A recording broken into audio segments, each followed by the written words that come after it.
Vous êtes sur Alpha Performance, votre podcast qui parle de vous, de vos réussites personnelles, professionnelles et de vos relations et aussi de performance. Aujourd'hui, nous allons parler de compétition. Est-ce bien ou non d'être compétiteur? Beaucoup de personnes pensent qu'il n'est pas nécessaire d'être compétiteur, qu'on peut se passer de compétition. Mais si on regarde, que ce soit au niveau professionnel ou aussi au niveau privé, la compétition, elle est partout. Elle est même dans la nature. Si vous y imaginez des plantes, elles luttent les unes contre les autres afin d'agrandir leur territoire, de devenir l'espèce prépondérante, d'aller chercher la lumière, par exemple. Il existe donc deux types de compétition, une compétition qui est saine et une compétition qui est plutôt malsaine. La compétition malsaine viserait à écraser l'autre, à être tellement fier qu'on va faire en sorte que l'autre se sente mal parce qu'on a gagné. Le critiquer, le démoraliser, lui montrer qu'il est insuffisant, qu'il est plus faible, par exemple.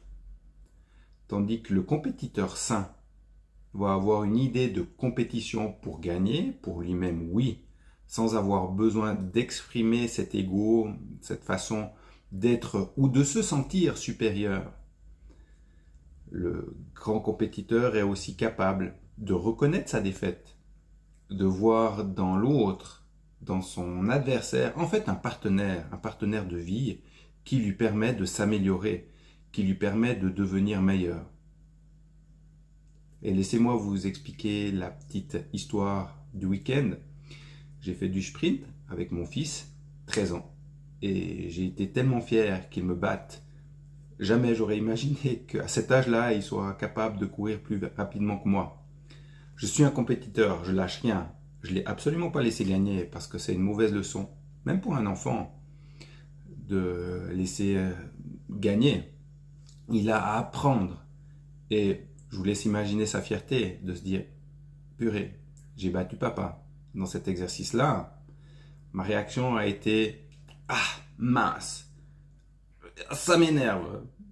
Et d'un autre côté, j'étais tellement fier. Et j'ai pu lui dire, j'ai dit mais bravo mon fils, je trouve extraordinaire, tu as été chercher au bout de toi-même.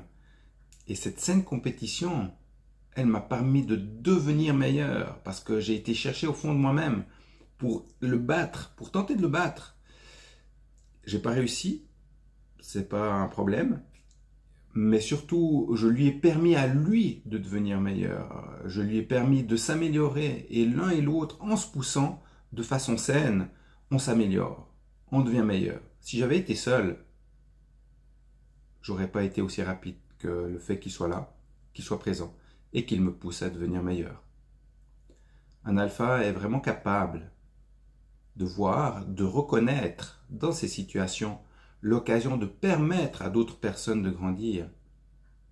Et ce qui était facile avec mon fils, parce que je vois son futur, je vois ce qu'il va devenir, devrait être aussi le cas avec d'autres personnes. C'est-à-dire que même si on perd, de reconnaître la défaite, d'encourager l'autre et de le féliciter sincèrement, tout en gardant son ego pour soi, en se disant « j'accepte pas de perdre une nouvelle fois contre cette personne ».